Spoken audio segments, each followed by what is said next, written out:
Syafril Sofyan, terbukti pemerintah Jokowi sudah di bawah kekuasaan RRC.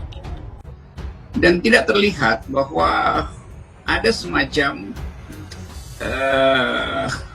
keutuhan di dalam rejim, keutuhan di dalam pemerintah dalam menangani soal ini. Yang didengar publik hanya ucapan kalimat terus-menerus dari Pak Luhut Binsar Panjaitan. Memang beliau yang berkepentingan dengan penugasan presiden, tetapi kan kita tahu pola komunikasi Pak Luhut itu, yaitu menantang, yaitu kalimat-kalimat mengancam gitu. Memang itu pola dia yang mungkin itu bawaan aja, nggak ada soal, sudah nggak ada soal.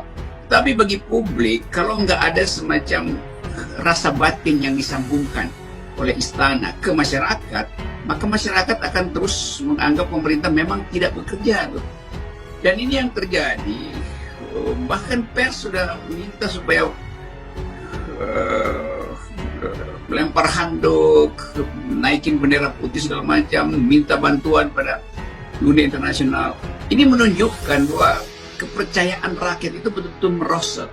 Nah, di dalam keadaan pandemi, begitu kepercayaan merosot, maka berantakan seluruh sistem yang sedang dibangun. Jadi bagaimana masyarakat dilarang, dibatasi, tetapi ternyata publik diperlihatkan, dan ini diperlihatkan juga karena adanya citizen journalism ya, dari masyarakat gitu yang menunjukkan datangnya tenaga kerja asing, dan nanti seharusnya pemerintah bisa menjelaskan apakah ini perpanjangan atau yang baru. Tentu kalau yang baru tidak boleh. Nah, kalau perpanjangan ini di aspek apa?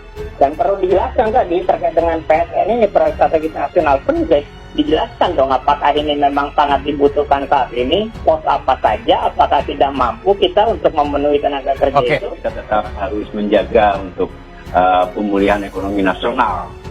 Itu sebetulnya kata kuncinya. Artinya dua-dua ini yang harus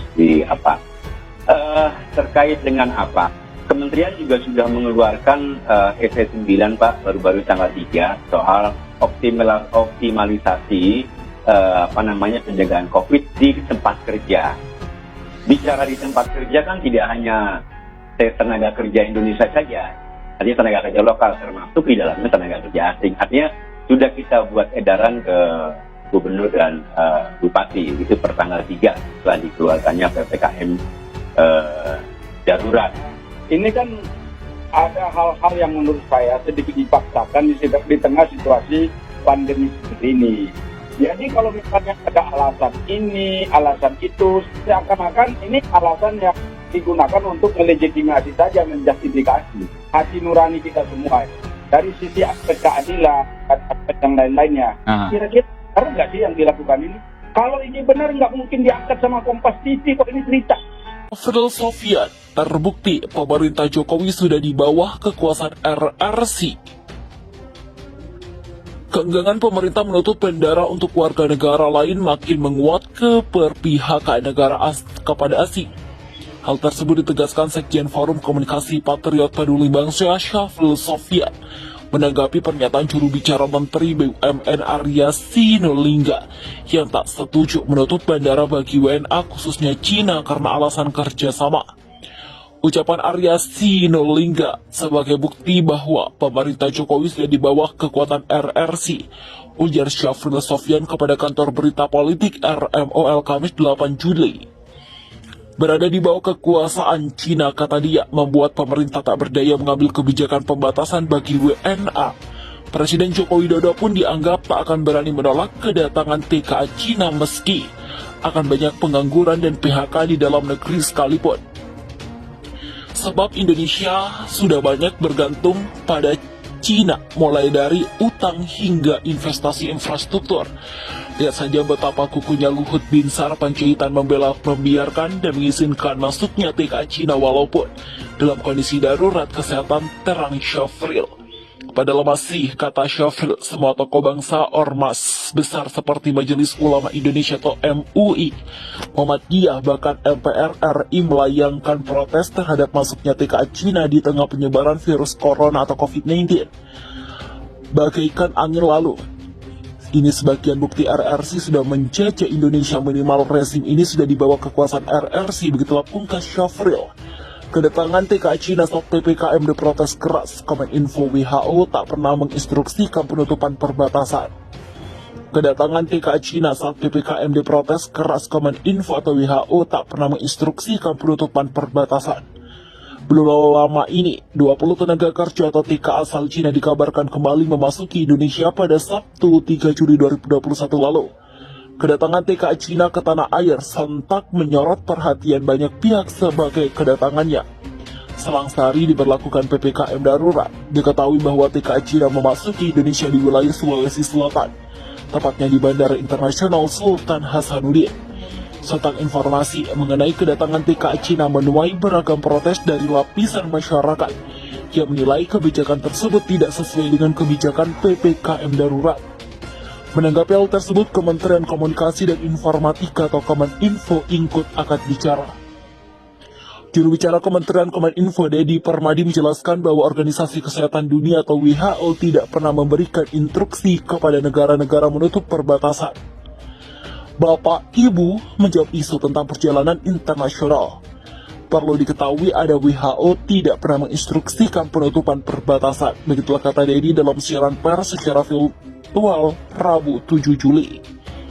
Lebih lanjut, ia mengatakan instruksi WHO selama pandemi yakni perjalanan internasional diprioritaskan untuk sektor-sektor khusus. Pemulang warga negara dan transportasi, kargo untuk persediaan penting seperti makanan, obat-obatan, dan bahan bakar. Begitulah ujar Dedi. Seperti kita ketahui, pandemi COVID-19 di Indonesia seperti saat ini belum kunjung berakhir. Bahkan akhir-akhir ini Indonesia dihadapkan pada situasi yang semakin mengkhawatirkan.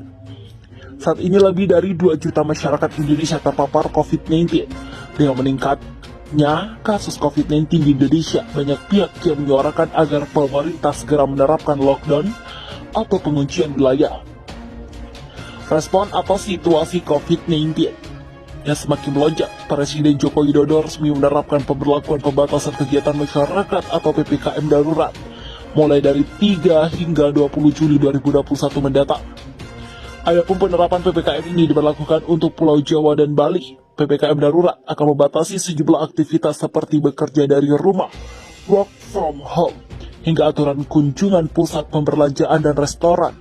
Selama PPKM darurat, pemerintah menerapkan sejumlah pengetatan seperti bekerja dari rumah, work from home atau WFH 100%, dan penutupan mal.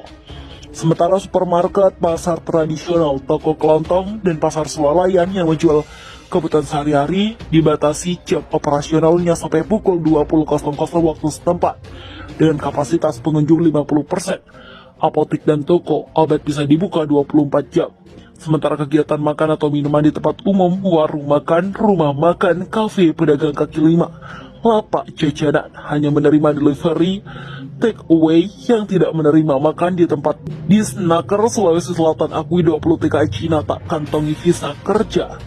Komisi E Dewan Perwakilan Rakyat Daerah atau DPRD Provinsi Sulawesi Selatan menggelar rapat dengan pendapat RDP terkait masuknya puluhan tenaga kerja asing atau TKA asal Cina di Sulawesi Selatan tengah diberlakukan PKM.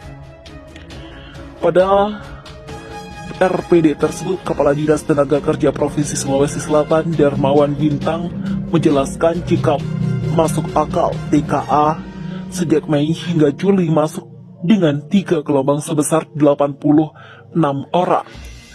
TKI masuk ke Sulawesi Selatan ada 3 kelompok dan 3 gelombang yang jumlahnya mencapai 86 orang, begitulah katanya. 20 diantaranya 86 orang tersebut merupakan gelombang ketika mereka semuanya masuk ke Indonesia menggunakan visa bisnis dan bukan visa kerja. Ke-20 TKA tersebut juga masuk dengan mengantongi dokumen resmi yang dikeluarkan oleh Menko Perekonomian atas permintaan dari PT Huadi, dan mereka semua merupakan teknisi dari mesin dan didatangkan dari negara asal TKA tersebut. Memang jika dibilang tidak terdaftar di Kementerian Tenaga Kerja, iya, sebab mereka datang menggunakan visa bisnis yang bukan visa kerja yang dikeluarkan Kemenaker Trans, kata Darmawan Bintang. Para tenaga kerja asing tersebut juga dikatakan menggunakan visa bisnis untuk menangguh asesmen yang dilakukan PT Hudai tentang apakah TKA tersebut bisa digunakan atau tidak. Kalau memang bisa, bahkan perusahaan pendatang TKA akan menguruskan visa tenaga kerja Kementerian Tenaga Kerja dan Transmigrasi. Mereka diuji coba dulu oleh perusahaan yang nantinya kalau dianggap layak, maka perusahaan Hudi untuk pengurusan visa tenaga kerja. Begitulah kata Darmawang Bintang. Dalam rapat RDP tersebut juga hadir perwakilan imigrasi dan angkasa pura yang menjelaskan detail kedatangan TKA asal Cina yang dilanjutkan di sejumlah kalangan.